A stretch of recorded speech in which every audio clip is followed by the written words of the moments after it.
Hello students. तो कल जो हमने डिस्कस किया था 1 to 8 न्यूमेरिकल HC वर्मा का क्लास 9 CBSE। तो और ये चैप्टर है वर्क पावर एंड एनर्जी। तो आज ही उसका आगे का 9 to 17 न्यूमेरिकल्स का डिस्कशन हम करने के लिए जा रहे हैं।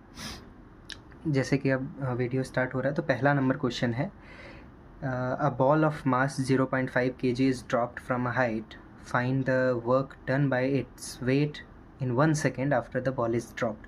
अब है कि एक बॉल है, उसको ऊपर से एक कुछ हाइट से ड्रॉप किया जा रहा है। तो जब उस हाइट से उसको ड्रॉप करेगा तो उस हाइट पे अभी उसके पास पहले से पोटेंशियल एनर्जी है। जैसे उस जगह से वो बॉल ड्रॉप होता है तो वहाँ पर से वो पोटेंशियल एनर्जी काइनेटिक एनर्जी में कन्वर्ट हो जाएगा। तो यहाँ पर जो भी पोटेंशियल एनर्जी बॉल के पास है, सारा का सारा वो कन्वर्ट किसके अंदर हो जाएगा, काइनेटिक एनर्जी के अंदर हो जाएगा, और वही वर्क डन होगा। तो काइनेटिक एनर्जी के लिए काइनेटिक एनर्जी का जो फार्मूला होता है, हम जान रहे हैं काइनेटिक एनर्जी का फार्मूला है हाफ mv²।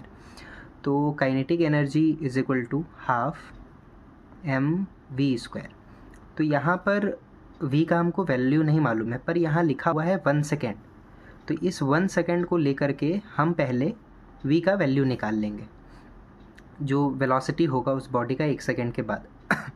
तो जैसे कि लॉ ऑफ मोशन का एक इक्वेशन है v is equal to u plus a T.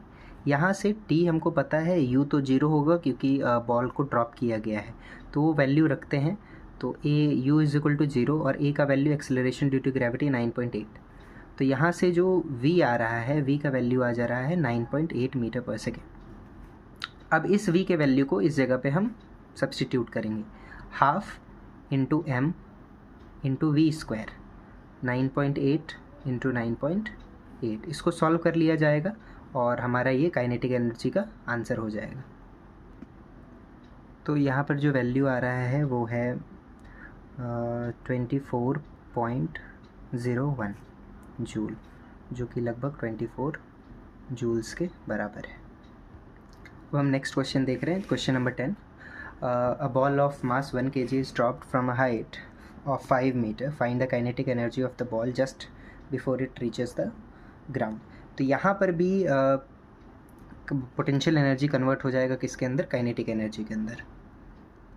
तो इसको सॉल्व करते हैं।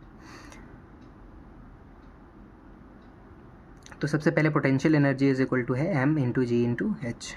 यहाँ पे मास ऑफ द बॉडी दिया हुआ है 1 kg, acceleration due to gravity 9.8 और हाइट है 5। तो ये आ गया 49 जूल्स काइनेटिक पोटेंशियल एनर्जी आया है। यही बराबर किसके होगा, काइनेटिक एनर्जी के होगा, और वो 1 नंबर आंसर है। सेकेंड नंबर, स्पीड निकालना है। तो काइनेटिक एनर्जी दिया हुआ है, काइनेटिक एनर्जी का फॉर्मूला होता है half mv²।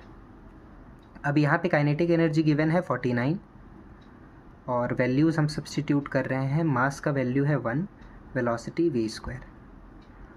49 into 2 98 is equal to v²।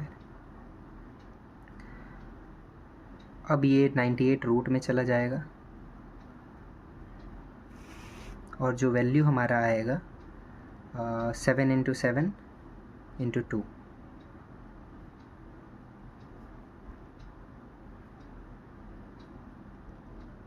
और ये वैल्यू आ चुका है 7√2 metre per second velocity.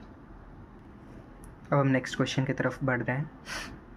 A block is thrown upward with a kinetic energy 1 joule. If it goes up to a maximum height of 1 metre, find the mass of the ball. एक ball है, उसको kinetic energy उसका दिया हुआ है 1 joule है और उसको ऊपर फेंका गया है। तो जितना ही काइनेटिक एनर्जी होगा वो सारा का सारा कन्वर्ट किसके अंदर हो जाएगा, पोटेंशियल एनर्जी में, क्योंकि जब ये ऊपर जाने लगेगा तो इसका काइनेटिक एनर्जी कम होगा और सारा सारा एक हाइट पे जा कर के वो पोटेंशियल एनर्जी में कन्वर्ट हो जाएगा, और वो हाइट दिया हुआ है। तो kinetic energy is converted into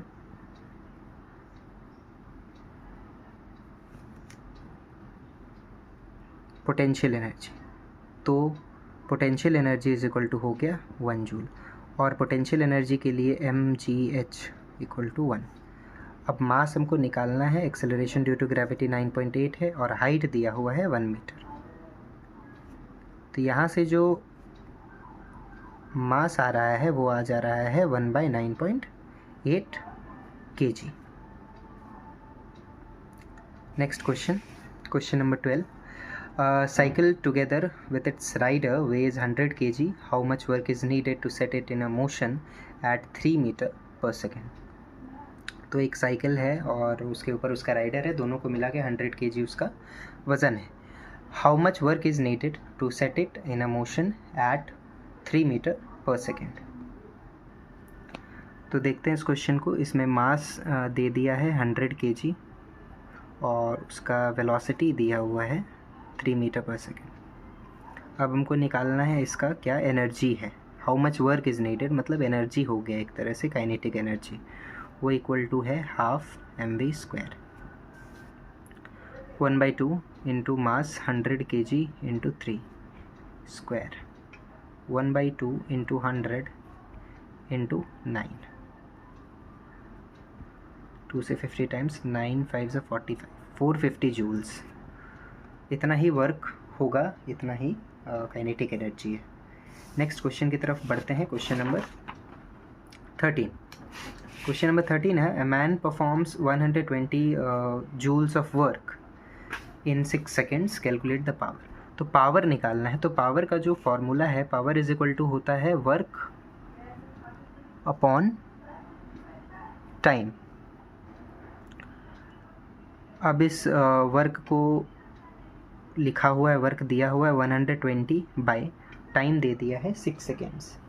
तो इसको अब कैंसिल कराएंगे 20, और ये 20 क्या आ गया वॉट, क्योंकि पावर का यूनिट वॉट है। Next question number 14। 2 persons do the same amount of work.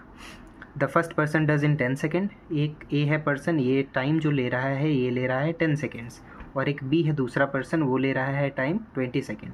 एक ही काम को करने के लिए ले रहा है। क्वेश्चन में है कि दोनों का पावर का रेशियो हमको चाहिए, यानी कि हमको निकालना क्या है P1:P2। तो P1 निकालने के लिए जो वर्क होगा उसको टाइम से डिवाइड करना पड़ेगा, और P2 निकालने के लिए भी जो वर्क होगा उसको टाइम से डिवाइड करना पड़ेगा।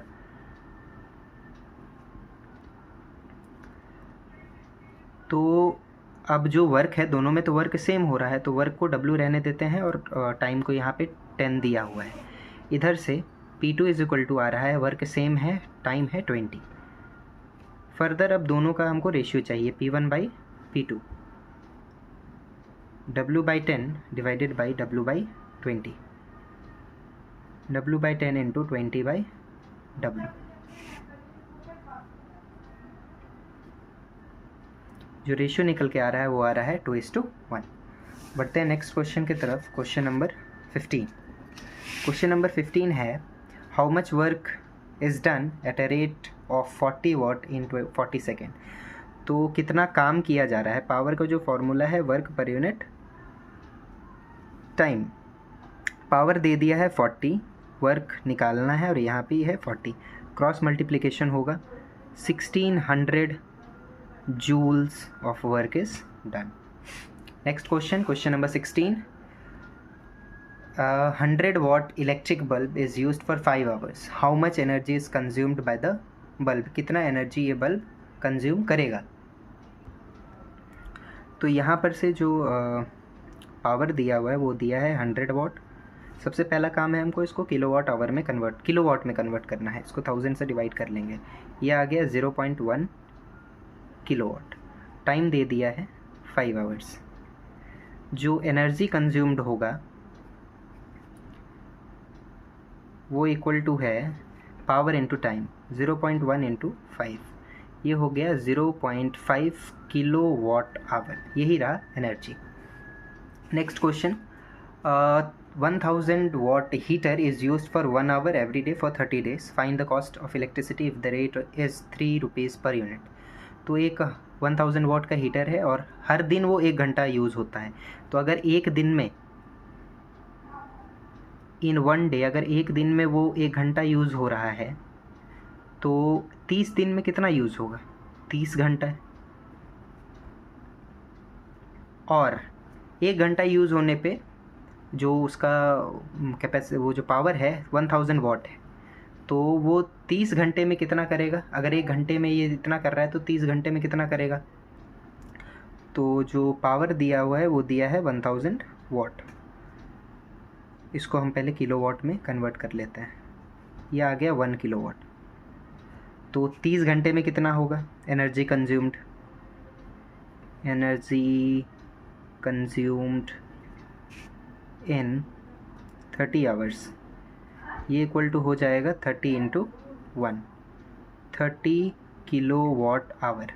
और इसी को हम लोग किलोवाट आवर को भी हम लोग दूसरा नाम यूनिट के भी नाम से भी जानते हैं। इतना यूनिट्स हो रहा है और एक यूनिट का वो चार्ज 3 रुपया कर रहा है, तो कॉस्ट टोटल हो जाएगा 30 इंटू 3 और ये कम निकल के आ रहा है 90 रुपीज़।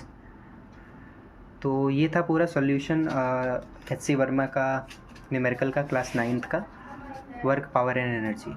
होप ये आपको पसंद आया होगा और समझ में आया होगा। Thank you.